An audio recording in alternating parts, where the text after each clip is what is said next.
السلام علیکم ورحمۃ اللہ وبرکاتہ۔ وہ کون سا خوش قسمت انسان ہے جو کلمہ طیبہ پڑھے بغیر جنت میں داخل ہو گیا۔ حضرت سعید بن زید رضی اللہ تعالیٰ عنہ کے والد زید نے دوسری جنگ فجار میں جو عام فیل کے 20 سال بعد ہوئی، اپنے قبیلے بنو عدی کی نمائندگی کی۔ تب رسول اکرم صلی اللہ علیہ وآلہ وسلم کی عمر مبارک 20 سال تھی اور آپ صلی اللہ علیہ وآلہ وسلم بنو ہاشم کے دستے میں شامل تھے۔ حضرت سعید بن زید رضی اللہ تعالیٰ عنہ عشرہ مبشرہ صحابہ کرام میں شامل ہیں۔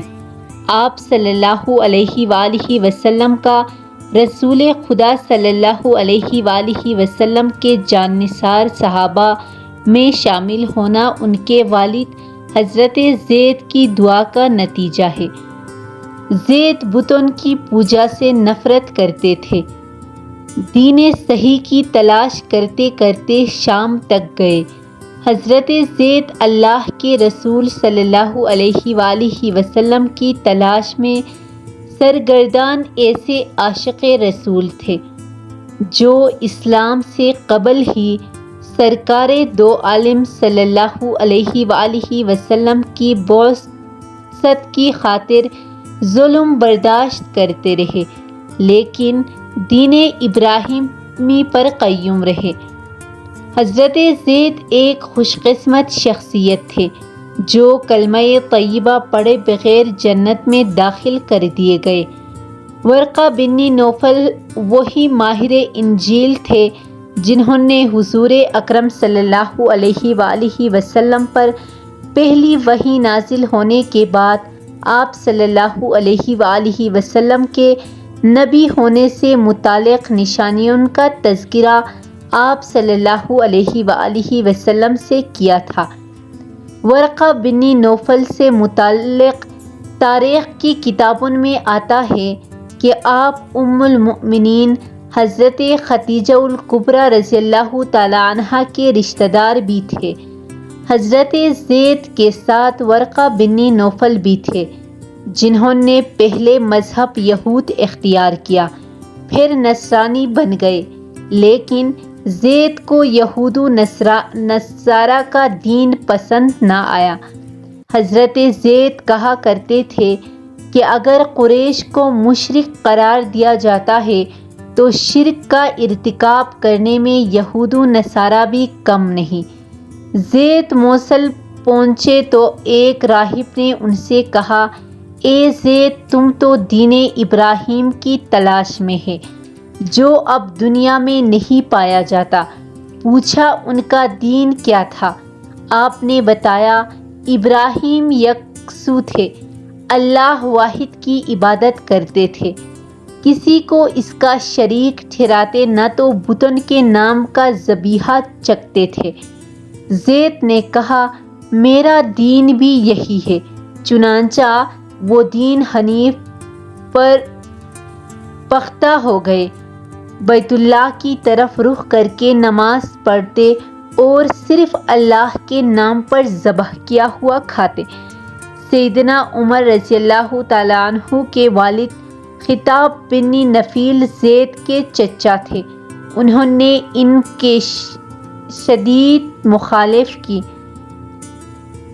ایذائیں پہنچائے اور قبیلے کے لوگوں کے ساتھ مل کر مکہ سے نکال باہر کیا۔ وہ جبل حرا پر پناہ لینے پر مجبور ہو گئے۔ زید نے کئی بچیوں کی جان بھی بچائی جنہیں ان کے والدین زندہ گاڑنے لگے تھے۔ عربوں میں یہ قبیح رسم تھی کہ وہ بیٹی کے پیدا ہونے کو باعث ذلت تصور کرتے تھے اور اسے اپنے اوپر بوجھ سمجھتے تھے۔ جب بچی ذرا بڑی ہوتی تو زید اسے لے جاتے، اس کا تمام خرچہ اٹھاتے اور اس کے والد سے کہتے، تم کہو گے تو اسے لوٹا دوں گا یا اس کی کفالت کرتا رہوں گا۔ زید آخری دم تک اولاد اسماعیل میں آنے والے نبی آخر الزمان صلی اللہ علیہ وآلہ وسلم کی انتظار میں رہے۔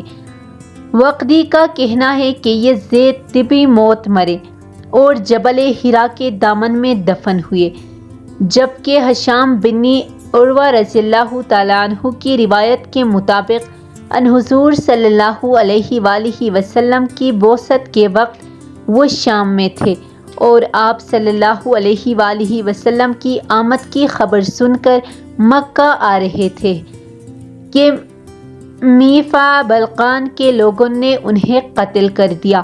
زید نے عامر بن ربیعہ سے کہا تھا، میری وفات کے بعد تم اگر آخری رسول صلی اللہ علیہ وآلہ وسلم کا زمانہ پاؤ تو انہیں میرا سلام کہنا۔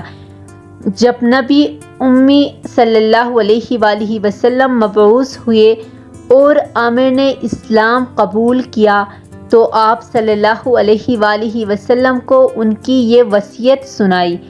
آپ صلی اللہ علیہ وآلہ وسلم نے زید کے سلام کا جواب دیا، ان کے لیے دعائے مغفرت کی اور فرمایا، میں ان کو جنت میں خوشی سے چلتے پھرتے دیکھ رہا ہوں۔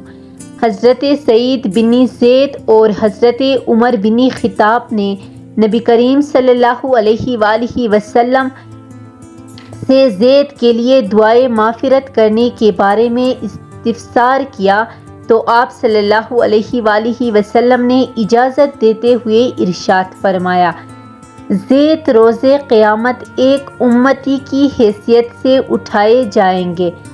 سعید کی والدہ نے بعثت نبوی کا زمانہ پایا اور اسلام کی طرف سبقت کرنے کی سعادت حاصل کی۔ سعید کی والدہ نے دعا کی تھی، اے اللہ، اگر تو نے مجھے یہ نعمت اسلام پانے کی مہلت نہ دی تو میرے بیٹے سعید کو اس سے محروم نہ رکھنا۔ ان کی تربیت اور دعا ہی کا نتیجہ تھا کہ جب رسول صلی اللہ علیہ وآلہ وسلم نے اعلان نبوت کیا تو سعید فوراً مسلمان ہو گئے تھے۔ اگر میری ویڈیو اچھی لگی ہو تو اس چینل کو سبسکرائب کرنا مت بھولیے گا۔ جزاک اللہ۔